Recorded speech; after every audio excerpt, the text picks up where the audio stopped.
नमस्कार, मैं हूं अंकुर और आप देख रहे हैं सत्यहिंदी.com। सत्य हिंदी की एंड्रॉयड ऐप डाउनलोड करने के लिए इस वीडियो के डिस्क्रिप्शन में जाइए, वहां पर आपको एक लिंक मिलेगा, वहां से आप ऐप डाउनलोड कर सकते हैं। अब एक नजर डाल लेते हैं अब तक की खबरों पर। किसान नेता राकेश टिकैत ने एक बार फिर कहा है ये आंदोलन अक्टूबर तक चलेगा। उन्होंने कहा कि किसान इंतजार कर रहे हैं कि सरकार हमें बातचीत को बुलाए, अगर वो बुलाते हैं तो किसान जरूर जाएंगे। इसके साथ ही उन्होंने कहा कि हम अलग अलग जाकर महापंचायतें करेंगे और लोगों तक अपनी बात पहुंचाएंगे। टिकैत ने कहा कि लोग ये ना सोचें कि इन कानूनों का असर केवल किसानों पर ही पड़ेगा, इनका असर बाद में ग्राहकों पर भी पड़ेगा। किसान आंदोलन पर पॉप सिंगर रियाना के ट्वीट के बाद भारतीय हस्तियों द्वारा ट्वीट किए जाने की महाराष्ट्र सरकार जांच कराएगी। राज्य के कांग्रेस नेताओं की इन शिकायतों के बाद महाराष्ट्र के गृह मंत्री अनिल देशमुख ने कहा, यह पता चला है कि मशहूर हस्तियों द्वारा एक समान पोस्ट और एक ही समय में इस्तेमाल किए गए, इसीलिए इसकी जांच की जाएगी कि ऐसा क्यों हुआ है। इस मामले में महाराष्ट्र में कांग्रेस नेता सचिन सावंत ने ट्वीट किया कि जांच के आदेश दिए गए हैं। उन्होंने ट्वीट में लिखा, हस्तियों के ट्वीट से बीजेपी के संबंध की जांच और जरूरत पड़ने पर हमारे सभी राष्ट्रीय हीरो की सुरक्षा दिए जाने की मांग की है। हमने मांग की थी कि क्या इन हस्तियों को बीजेपी द्वारा दबाव में लिया गया। अनिल देशमुख जी ने इंटेलिजेंस यूनिट द्वारा जांच का आदेश दे दिया है। किसान आंदोलन पर ट्वीट को लेकर ट्विटर और सरकार के बीच तनातनी और बढ़ सकती है। ऐसा इसलिए कि सरकार ने अब ये कहते हुए 1178 ट्विटर खातों को बंद करने के लिए कहा है। ये खाते पाकिस्तान और खालिस्तान से सहानुभूति रखते हैं।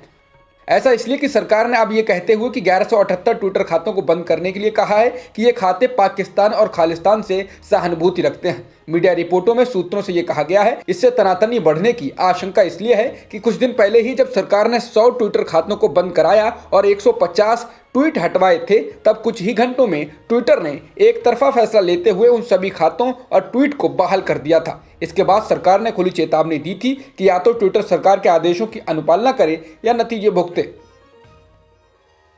पीएम द्वारा एमएसपी को लेकर यह कहे जाने कि एमएसपी था, है और आगे भी रहेगा के बाद किसान नेता राकेश टिकैत ने कहा कि हमने कब कहा कि एमएसपी खत्म हो रहा है। हमने कहा कि एमएसपी पर एक कानून बनना चाहिए। अगर ऐसा कानून बनता है तो देश के सभी किसानों को इससे फायदा होगा। अभी एमएसपी पर कोई कानून नहीं है और किसान ट्रेडर्स के हाथों लूट लिया जाता है।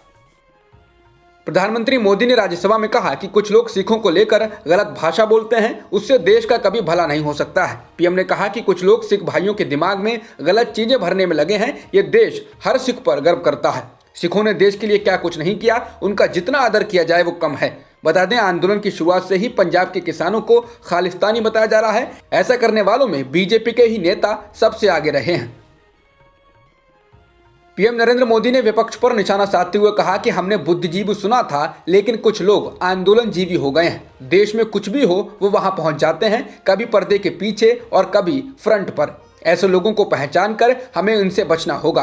प्रधानमंत्री मोदी ने कहा, ये लोग खुद आंदोलन नहीं चला सकते हैं, लेकिन किसी का आंदोलन चल रहा हो तो वहां पहुंच जाते हैं। ये आंदोलन जीवी ही परजीवी हैं जो हर जगह मिलते हैं। इस दौरान उन्होंने अंतर्राष्ट्रीय साजिश की बात करते हुए कहा कि एक नया एफडीआई मैदान में आया है। इस एफडीआई यानी फॉरेन डिस्ट्रक्टिव आइडियोलॉजी से देश को बचाने की जरूरत है।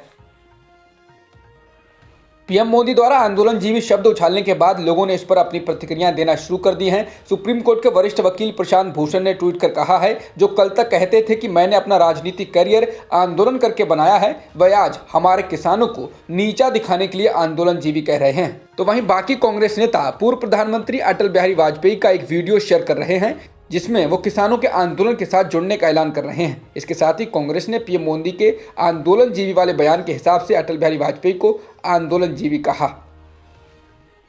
कांग्रेस के वरिष्ठ नेता शक्ति सिंह गोहिल ने संसद में पीएम मोदी के भाषण को लेकर कहा है कि किसान शहीद हो रहे हैं, प्रधानमंत्री संसद में मजाक के साथ झूठ बोल रहे हैं, विपक्ष से चर्चा से डरते हैं। शहीद जवान या शहीद किसान पर एक शब्द तक श्रद्धांजलि का नहीं कहा, चीन का नाम तक नहीं लिया। गरीब और आम आदमी की चिंता की कोई बात नहीं करके प्रधानमंत्री ने विश्वासघात किया है। इसके अलावा कांग्रेस के नेता दीपेंद्र सिंह हुड्डा ने कहा कि राष्ट्रपति के अभिभाषण पर प्रधानमंत्री का जो वक्तव्य रहा, उसको लेकर देश के किसान के हाथ सिर्फ निराशा लगी है।